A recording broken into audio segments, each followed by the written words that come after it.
Right, a couple of more exposés. But before that,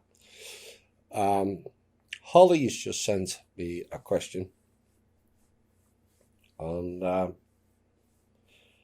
perhaps this is should be taken note by all the common law groups.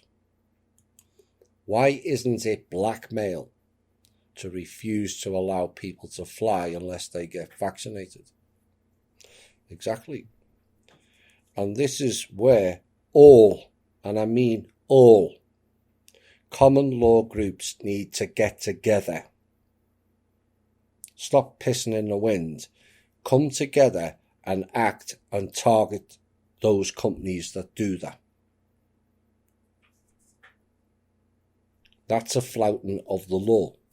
And this is the stealth mode of how to get round mandatory.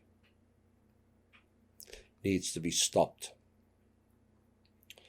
Now, last week we did a fairly long expose of gene therapy and the implications of modifying insects and various others of what they class as invasive species, but also potentially humans. That was the question we raised. Now, the issue I have with these so-called invasive species is that these same research centres were the ones mainly responsible for bringing in many of the said invasive species, particularly in this country.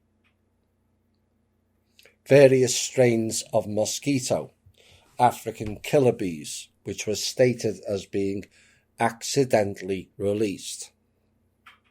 And there have been several varying claims of that nature, and perhaps too many for it to be a coincidence. But having said that, other examples of introducing so-called invasive species have worked in America and other regions. Now, it may come as a great surprise to many Americans, but for example, soybeans, kiwi fruit, wheat, and all livestock except the American bison and the turkey are non-native species to North America. And collectively, non-native crops and livestock comprise 98% of all US food. Comprise, not compromise. So 98% of American food is foreign. Now, this report is on the Zika virus, but first, some background to it. I did highlight it as a potential global event some 6 years back on Cosmic Voice, as it was the original version of a global pandemic, deliberately engineered by the clowns. Stated to be a global event, which many of you wouldn't know, in 2017. And that was largely stopped by the hidden war that goes on behind the scenes of the public clear. This was the zombie virus, and why television, movies, and alt media had a heavy focus on that topic 6 or 7 years ago. Why? Because it's called seeding the public, and also telling you what they're up to. And sadly, too few are able to decode those clues. But that event was stopped 5 years ago. But they came back again and started a new one based on a common cold, aligned with some frequency-based technology, adding nanotechnology as well to worsen conditions. Throw in the fear-based media, add in a sprinkling of John Hopkins maths, and a full-blown pandemic that is littered with opinion but short on any facts, proving its veracity. And here we are today, replete with Milgram experiment people, bots, and levels of stupidity that makes a mockery of what it means to be an intelligent, advanced species.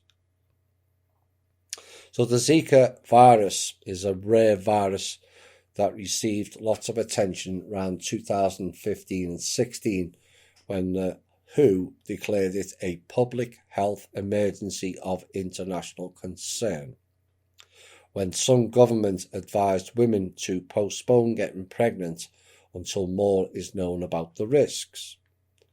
Now, whilst the disease often causes no or only mild symptoms, similar to a very mild form of dengue fever, the most noticeable claim with the Zika pandemic is a mother-to-child transmission during pregnancy, leading to microcephaly, which is small brain in babies. Now, the vaccines in the process of being approved include an RNA vaccine from Mode RNA, go figure, and a DNA vaccine permanently altering the DNA of every recipient. And there have been claims of general misdiagnoses where environmental pollution and other diseases often were the real causes for microcephaly. For example, the use of pesticides in Brazil grew by more than 162% from 2000 to 2012, and these were more powerful, stronger pesticides. And the diagnosis relies on PCR tests. The same method that was misused during the COVID-19 situation a few years later to deceptively inflate numbers of cases. Now, Zika is a member of the virus family Flaviviridae, and it is spread by daytime active Aedes mosquitoes such as the A. aegypti and A. albopictus.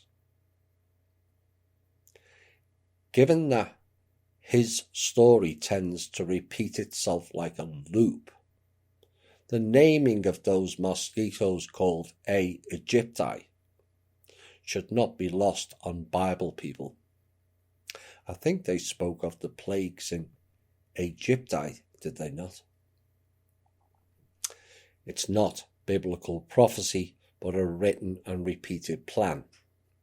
Now, its name comes from the Zika forest of Uganda, where the virus was first isolated in 1947, unlike the COVID that's never been isolated.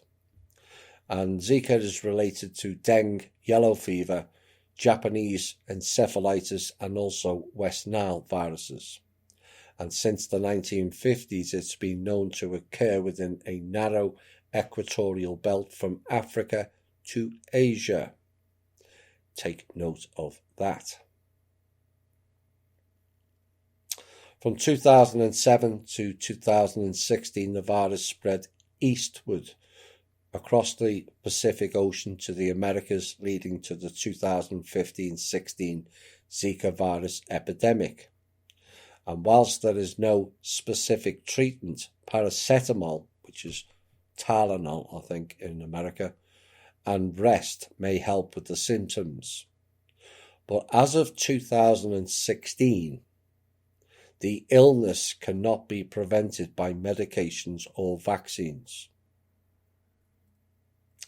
Interesting that, and no particular reason given as to why. Now, Zika can spread from a pregnant woman to her baby, and this can result in microcephaly, severe brain malformations, and other birth defects. Zika infections in adults may result rarely in Guillain-Barré syndrome. And in January 16, the United States CDC issued travel guidance on affected countries, including the use of enhanced precautions and guidelines for pregnant women, including considering postponing travel.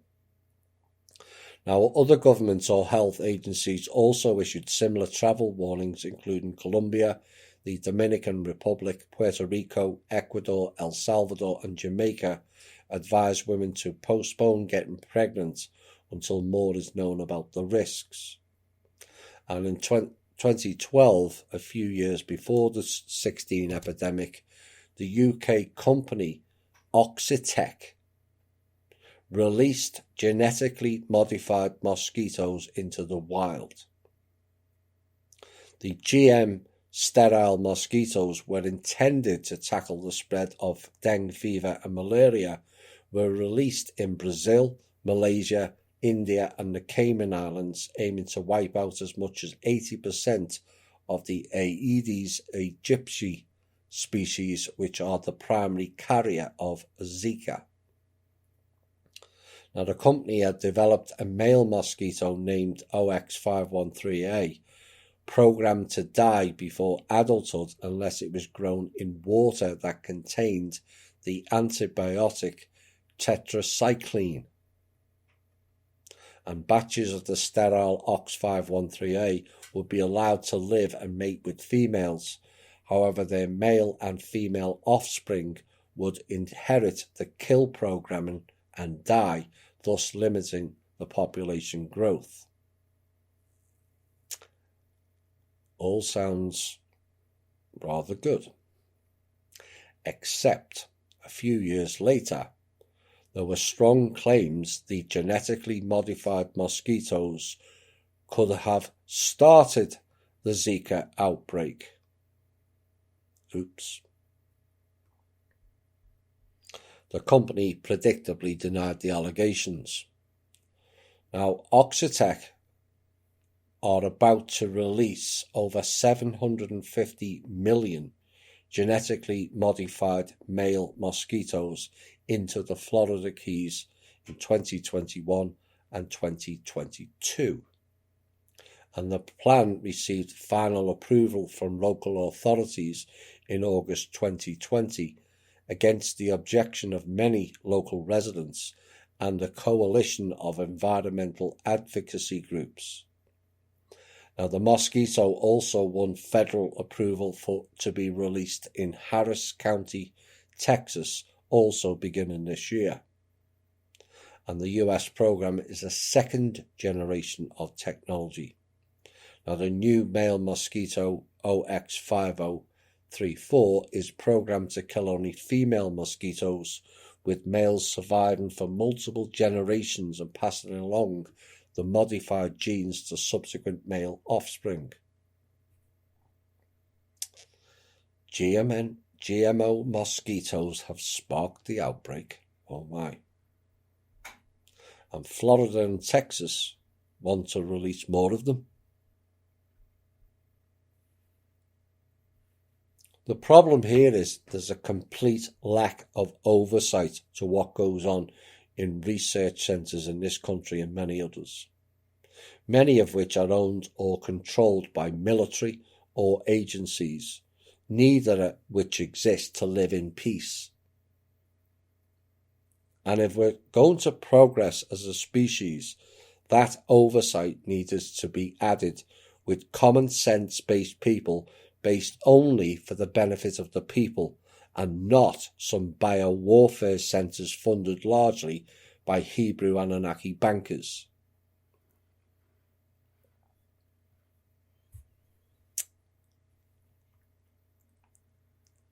This is a look into the Jewish people per se.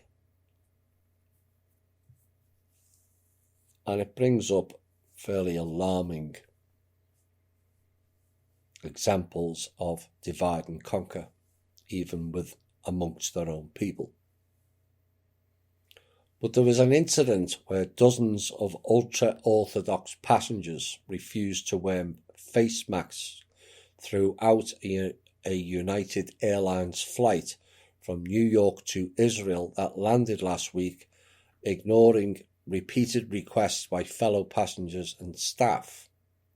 And the traveller Tali Tenenbaum described the flight that landed on Friday as traumatic, saying passengers tried to stay away from the coronavirus breeding ground. Bit dramatic.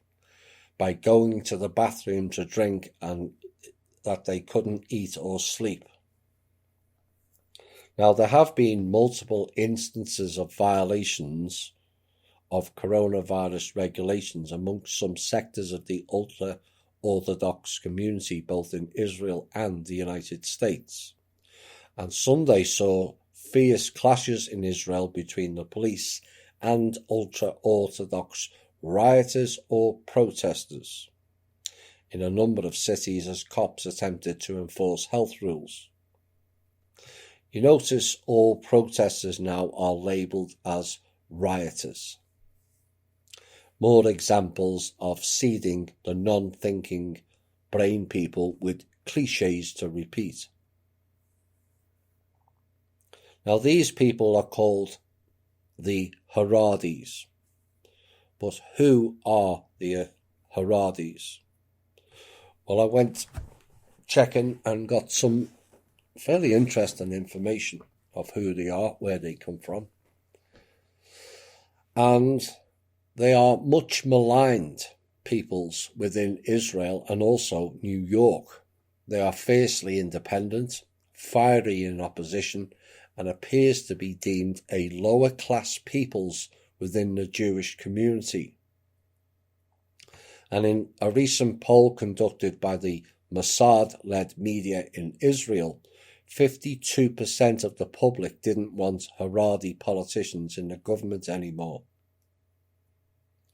And there has been much violence and angry protests in Israel that rarely gets covered in the outside world, and the Haredi Judaism, Hasidic Judaism and Orthodox Judaism are all names for different religious movements within the Jewish faith. And the three of them can be looked at as a family, with Haredi Judaism existing as a subset of Orthodox Judaism and Hasidic Judaism existing as a further subset of the subset. And the difference between them is really one of specific beliefs and a matter of degree rather than any sweeping large generalization. And all three sects agree on the importance of God's word and laws, but they choose to adhere to those laws in slightly different ways. Orthodox Judaism is largely defined by a firm belief that the Torah and the laws contained within it are of divine authority, and therefore should be subjected to a strict interpretation and observance. Members believe that the Torah comprises the laws that shall govern the covenant made by God with the children of Israel. Now, Orthodox Judaism is a large branch of Judaism, and until fairly recently, most Jews could be said to be Orthodox. And it wasn't until the Reform movement that large numbers of Jews departed from the more traditional Orthodox teachings. Reform Jews who focus on the concept of ethical monotheism believe that only ethical laws of the Torah are binding. Covenant and binding, all one and the same word. Additionally, they believe that other laws, like those laws in the Talmud, were products of their time and place, and so it was not necessary to treat them as absolute. And in the late 19th and early 20th century, the Orthodox movement itself underwent some changes.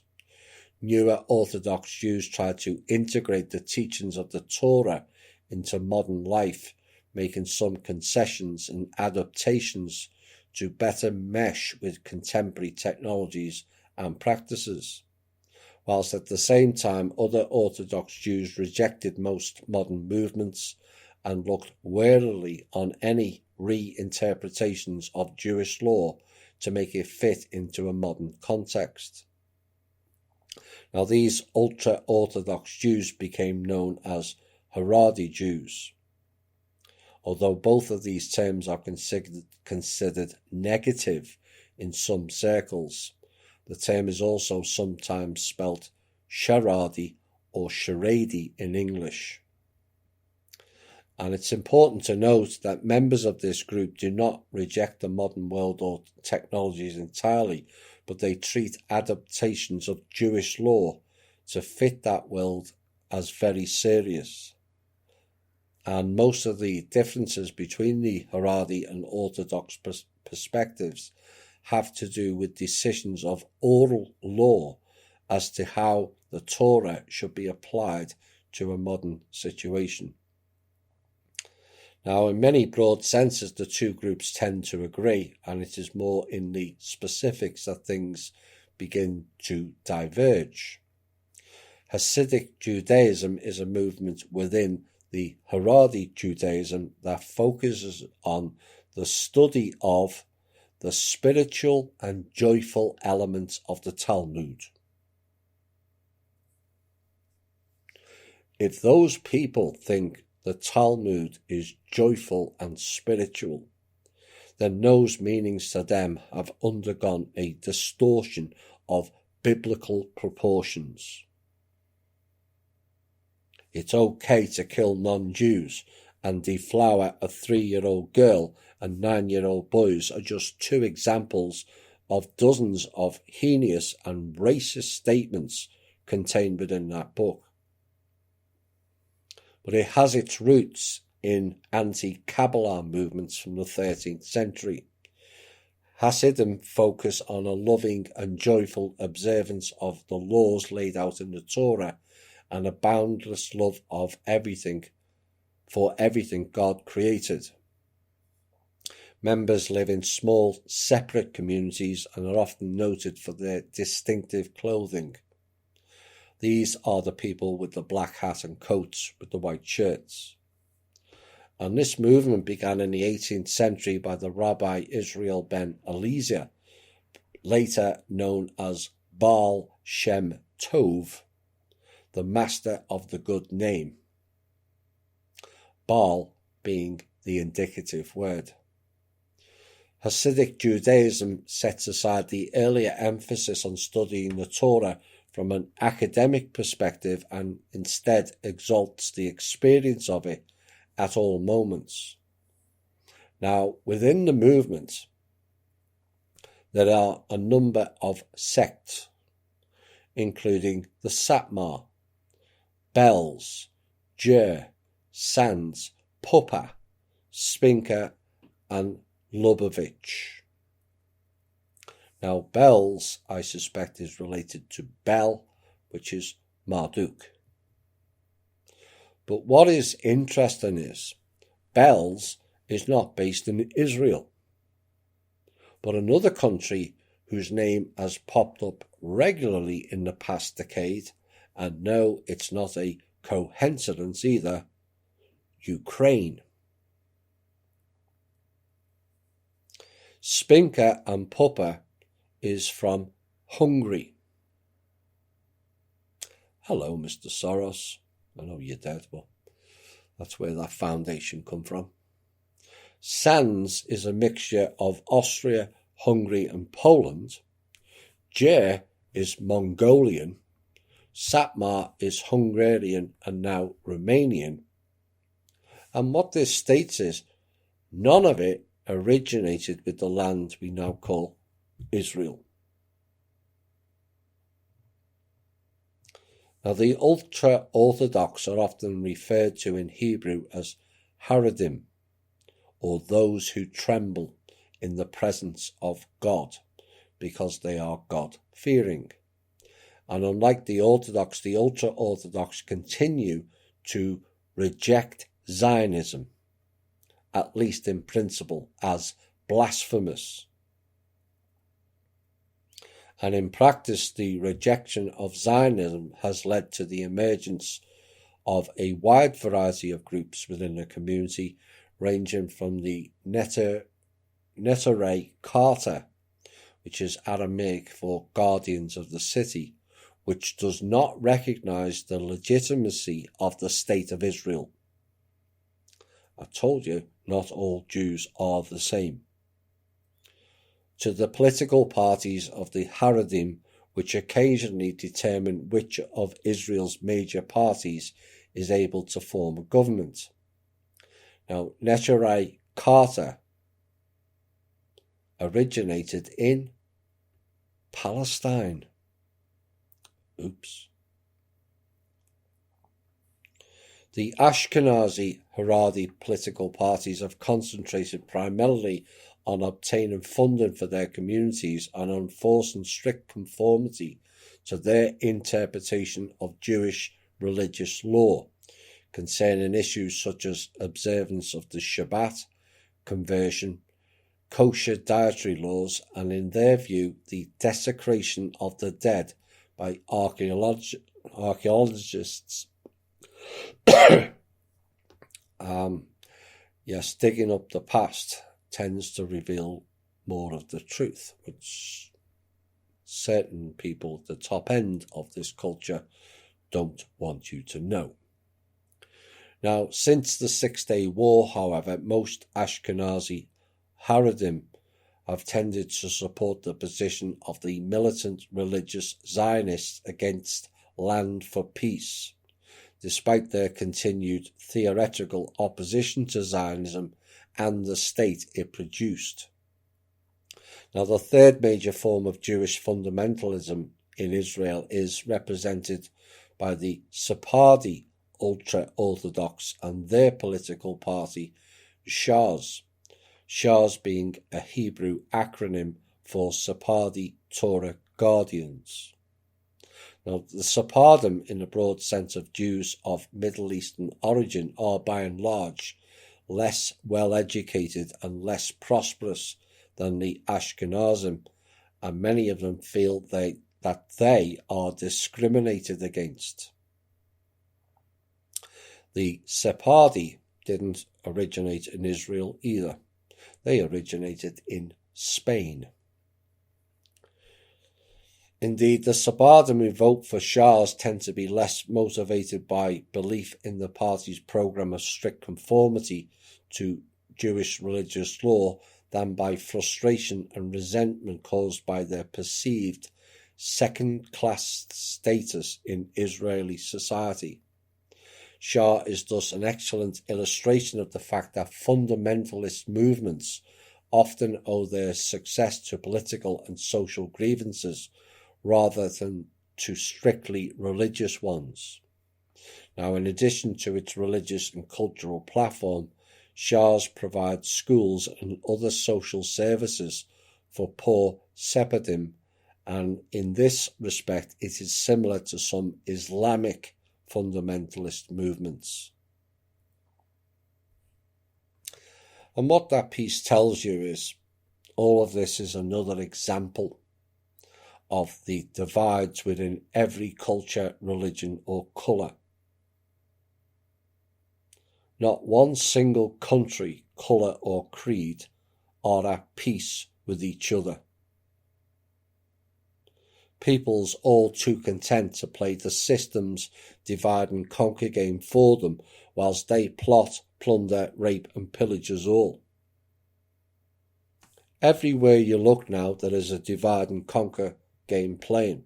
Politics, colour, gender, extended genders, religion, classes, caste systems, monetary-based levels, laws, not religion. But when will the people, including the Jewish, see through this mass illusion?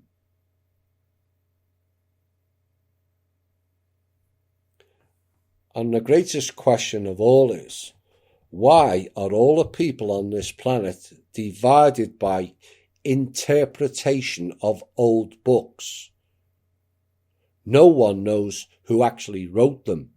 No one can prove their validity or have actual proof the contents are real to begin with.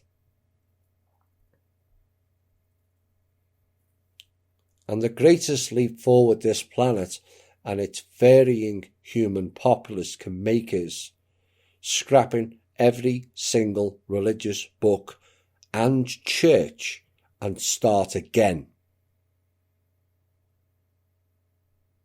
The people are the religion, the church, and the spark of source creation. We need a new beginning.